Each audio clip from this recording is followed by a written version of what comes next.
Christopher and Melanie Jarvis never could have imagined that something like this would happen to their family. Their own sons were asking them to leave their own house or else they would be forced out.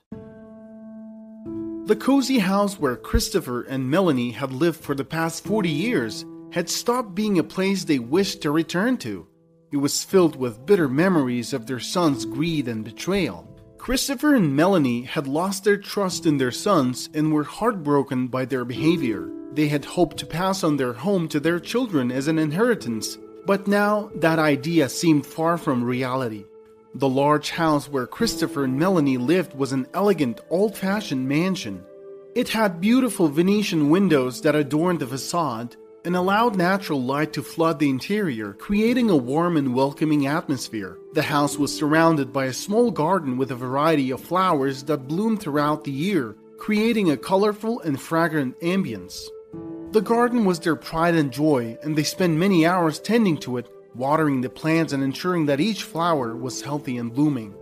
To someone who didn't know about the horrible things that were happening inside the walls, it looked like an ordinary family home that any family would dream of. Christopher and Melanie were over 70 years old, and they had spent most of their lives working hard to build a secure future for their family. They had always been loving and supportive parents, and their dream was to spend their old age surrounded by their children and grandchildren, enjoying each other's company and creating new memories. However, their dream was shattered 4 years ago when their two sons, Stephen and Vincent, declared that they needed to sell the house and asked Christopher and Melanie to vacate it. It was a shocking revelation that left the elderly couple in a state of disbelief and despair. They could not comprehend how their own children could turn against them and take away the one thing they had worked so hard for. Christopher and Melanie had refused to leave their home, and this had led to a bitter dispute between the family members. The once loving family had been torn apart by greed, betrayal, and selfishness. Christopher and Melanie had worked hard and made their fortune running an expensive restaurant from the ground up. The couple invested the profits from the restaurant business into real estate. Over the last 25 years, they had bought 3 houses and acres of land. Vincent and Stephen, the couple's 2 sons, were born just 2 years apart. Their parents didn't allow them to work at the restaurant when they were younger, preferring that they concentrate on their education. Nevertheless, when they graduated from high school, they started helping their parents run the business. When the kids were old enough to understand how to run a business properly, Christopher decided to transfer all the property to his children's names and retire. This was the beginning of all the trouble for the family. Initially, the parents were proud that their children had inherited the family business and were running it successfully. Vincent and Stephen became good at running the business, but they were also ambitious and wanted to invest heavily in things they didn't understand. One day, Stephen and Vincent mentioned to their parents that they were interested in construction business.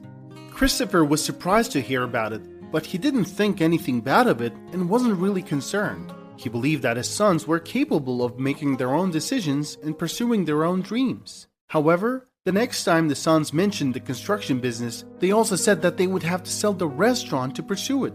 This was a red flag for Christopher and Melanie, as the restaurant was their only source of income and had been the family's livelihood for years. They had worked hard to build it up and provide for their family, and they were not willing to let it go without a good reason. At first, it was a friendly family discussion about whether selling the restaurant and entering unknown waters was a good idea. Christopher and Melanie were willing to listen to their sons' plans and offer advice and support. However, as time passed and the sons got richer, their appetites grew as well. They started making demands and putting pressure on their parents to sell the restaurant and hand over the profits to them.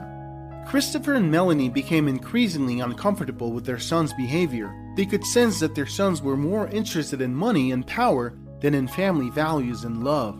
They tried to reason with them and explain the importance of family and togetherness, but their sons seemed to have lost touch with these values. One day, Stephen, the younger son, came to his parents' house and declared that they were determined to sell the restaurant. The parents spent hours trying to explain that it wasn't a good idea at all, but Stephen was adamant. Christopher and Melanie were dumbfounded. They didn't know what had gotten into their sons' heads. The next day, Stephen visited his parents with his brother Vincent. After an hour of heated arguments, for the first time in his life, Vincent yelled at his own parents. It happened when Vincent told his father that the restaurant was in his name and he could do whatever he wanted with it. Melanie was flabbergasted. What do you mean you can do whatever you want? It's in your name, but it's still a family business. Do you think you should listen to us too? After all, we've worked hard to build it, and we don't want to give it away just like that. Why aren't you guys listening to us? We're your parents after all. Listen, I'm already 45 years old. I'm not little Vincent anymore. Stop treating me as a kid. You're gonna kick the bucket soon anyway. Why don't you let us do what we want to do? Alright, Steve, there's no point in staying here. We're selling the restaurant. The children stormed out of the house without saying anything. They headed straight to the buyer of the restaurant and signed all the necessary papers. When they were done, they took the new owner and drove him to the restaurant to introduce him to the staff. When the new owner of the restaurant was introduced to the staff, they were in shock. They had known Christopher and Melanie Jarvis well, and the restaurant was far from just a source of income for the old couple. It was their pride and talisman. The restaurant had been a family business, and the staff had become a part of that family over the years. They had seen Christopher and Melanie's children grow up and had watched the family's ups and downs with interest and affection. Vincent's aunt Monica Jarvis worked as an accountant in the restaurant, and she couldn't believe what she was hearing. She had always known her nephew to be ambitious and driven, but she never thought that he would go so far as to betray his own parents. Monica felt a sense of guilt for not seeing the signs earlier and not being able to prevent the family dispute. When she asked Vincent why he was selling the restaurant, he said it was none of her business, and if she wanted to keep her job, she better keep her mouth shut and do her job. Monica couldn't believe that Vincent was saying these things to her. She immediately called and informed Christopher about the deal. The staff members of the restaurant were equally shocked and saddened by the news. They had formed close bonds with the family and had always felt that the restaurant was a special place, a place where they could work with pride and passion. They were afraid that the new owner would not share the same values and that the restaurant would lose its soul and character. However, to their surprise, the new owner, Hank Crawford, turned out to be a kind and respectful person who understood the importance of the restaurant to Christopher and Melanie and the community. He pledged to maintain the same quality of food and service that the restaurant had always been known for and promised to honor the legacy of the Jarvis family. The brothers invested all the money they got from selling the restaurant in the construction business. Vincent's business partner was a woman named Patricia Arnold, who worked for a large developer company. She was the one who had promised to make them unbelievably rich in a matter of several months. The brothers believed her. 2 months later, Vincent was sitting in the conference room, nervously tapping on the table with his fingers. He was waiting for Patricia and her latest report on their investment. A few moments later, Patricia walked in and said she had wonderful news. The company was doing great and planned to finish building the tower they had invested in by the end of the year. Vincent felt relieved and happy. Patricia mentioned that they had very lucrative investment packages for another project.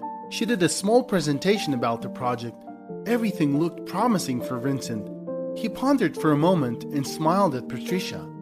"I think we're in," he said, and they shook hands. That evening, Vincent and Steve decided to sell their houses and invest the money in that project. The brothers were excited and anticipating becoming extremely rich soon. They threw a party to honor the deal.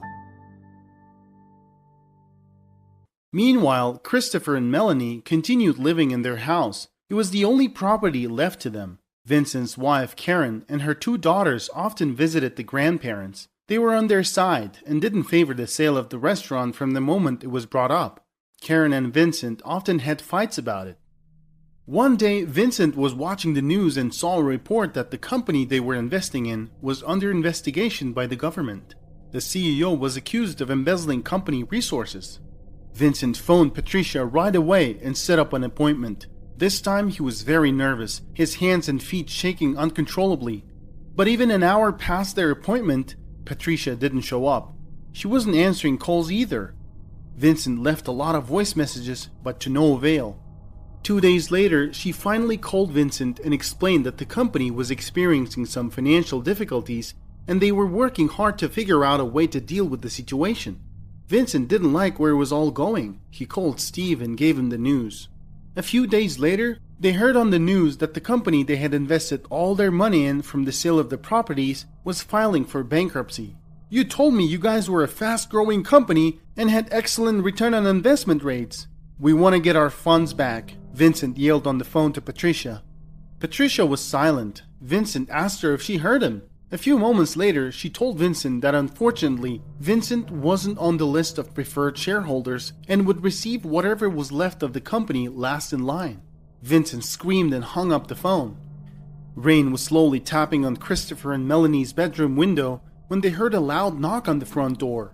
Recently, the couple had added a new habit of locking the door, which had never been locked before.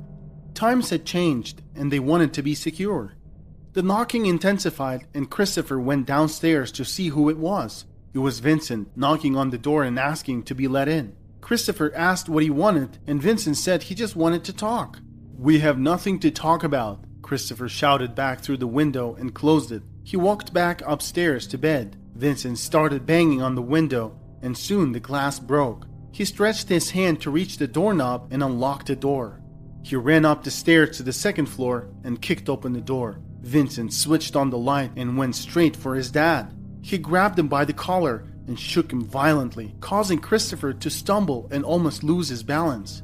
"Why did you lock the door on me, old man? Why did you do that?" Vincent was furious, his face contorted with rage and anger. Christopher could see the madness in his son's eyes, and he knew that he was in grave danger. He tried to push Vincent away, but his son was too strong and too agitated. Christopher's heart was racing, and he could feel the fear and adrenaline pumping through his veins.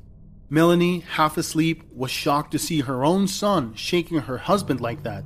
She couldn't believe what she was seeing, and she was frozen with fear and disbelief. "Vincent, what are you doing to your own father? What's gotten into you, son?" Melanie managed to ask these two questions before she burst into tears, her body shaking with sobs. Vincent was furious. He told his mother to shut up. Melanie had never been so scared before as she was at that point. Her own son had turned into a monster. She felt so weak in front of this big guy, who was once a fragile little baby that she nursed in her arms. Melanie begged Vincent not to hurt Christopher. She walked up between the father and son and tried to separate them, but Vincent pushed her hard and she stumbled back. Fortunately, there was a bed and she almost hit the edge of it. Melanie screamed with tears, "Vincent, what are you doing, son? You're our beloved son. We've always treated you well. Why are you doing these things to us? We've given you everything you've asked for." Vincent's eyes were red with blood. Melanie could see that he hadn't slept for days. His appearance was shabby. He looked like he needed some rest, but his energy was bursting from anxiety. After all, he had lost everything he had invested in the phony project. All the money was gone in a matter of a few months. Vincent and Steven literally had nothing left. "You're gonna have to get out of this house. We're selling it," Vincent declared after taking some time to catch his breath. "I need money. I need money today, tomorrow, as soon as possible." The couple looked at each other in disbelief. That was the last thing they wanted to hear from Vincent. Not only was this the only property left of their son's ruthless ambitions, but it was also a house the couple had built with their own hands. It was a place where they had raised their children, celebrated holidays, and made countless memories. The thought of leaving it behind was unbearable for them. Christopher was determined to protect the house at all costs. He'd worked hard his entire life to build a home for his family, and he was not going to let his sons take it away from him. He knew that he had to be strong and resolute, even in the face of his son's anger and threats. "You're not getting anything. This house is in your mother's name," Christopher screamed. "Good thing we didn't put it in your name," he added with a smirk.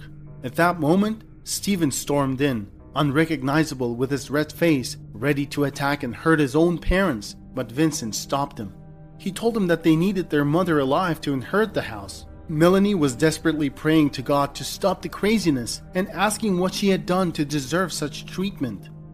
The sons tried to persuade their parents to sell the house, but they refused. Vincent had a different plan. As the days passed, tensions continued to rise. Vincent and Steven became increasingly aggressive and hostile towards their parents, demanding that they sign over the house to them. Christopher and Melanie refused to budge, and the standoff became increasingly tense and dangerous. It was a difficult and painful time for the couple, as they were caught in the middle of a family feud that seemed to have no end in sight. They knew that they had to protect themselves and their property, but they also hoped that their sons would come to their senses and realize the gravity of their actions. Stephen was living with his brother's family in a cramped 3-bedroom apartment with his children. Vincent and his wife were constantly fighting, and that night he asked her to help him frame his mother to say certain things. Karen was tired of Vincent's madness but wasn't afraid of him. She looked him in the eyes and said firmly, "I'm not playing your dirty games. I am your wife, but what you're doing is disgusting. These are your own parents. Do you realize that?" "Name your price," Vincent said. "How much?" "I'll give you 20 grand if you do this for me." "What do you say?" "I know you love money. Come on, baby, 20 grand. Easy money." He was offering a bribe to his wife. Karen looked up at her husband in disbelief. She shook her head and said, "Vincent, I love money. Money gives you freedom. Money buys you things. But I'll never do what you're asking me to do. Who do you think I am? Did you think I would do anything for money? You married the wrong woman if you think like that." Karen stood up and stormed out of the room. These past 4 years had been a nightmare for the old couple, who had dreamed of taking care of their grandchildren and enjoying their retirement peacefully. They didn't want to file a police report even after all that had occurred. Christopher found a lawyer and started coming up with a strategy. The legal battle was long and arduous, but Christopher and Melanie were determined to see it through to the end. They knew that justice was on their side, and they were prepared to fight for their rights and their dignity. Their lawyer, Latifa Usman, was a young and ambitious attorney who took on their case with great passion and dedication. She spent countless hours poring over documents, gathering evidence, and building a strong case against their sons. The trial was a grueling process that took a toll on the couple's health and well-being. They had to relive the pain and trauma of their son's betrayal, and they had to face the harsh reality of their situation. Finally, after a year-long fact-gathering and another year of trials, Latifa Usman found a way to serve justice to the old couple. The court ruled in their favor, and their sons were charged with fraudulent activity and threatening to harm people. The funds that had been stolen from them were returned, and the couple felt a sense of relief and vindication. Reporters swarmed Jarvis's house after the case became public. Their story was widely covered in the media, and it sparked a national conversation about the importance of family values and the need to protect our loved ones from harm. Many people were inspired by their courage and resilience, and they reached out to offer their support and encouragement. In the end, Christopher and Melanie were able to reclaim their dignity and their home. They knew that the scars of their son's greed and selfishness would never fully heal, but they also knew that they had each other and the strength to move forward. "What are you going to do with the funds that you recovered?" a reporter asked the couple. Christopher replied without hesitation, "We already discussed that with my wife. All the money is going to charity. All of it. We don't want to have anything to do with it," Christopher concluded. Every parent has been hurt by their children. Often, it is not a one-time accident. A child may know that they're hurting their parents, yet they keep doing it because they know their parents will always love them. This is a true story that took place not long ago. What do you think about it? Leave your comment below, and check out other stories on our channel.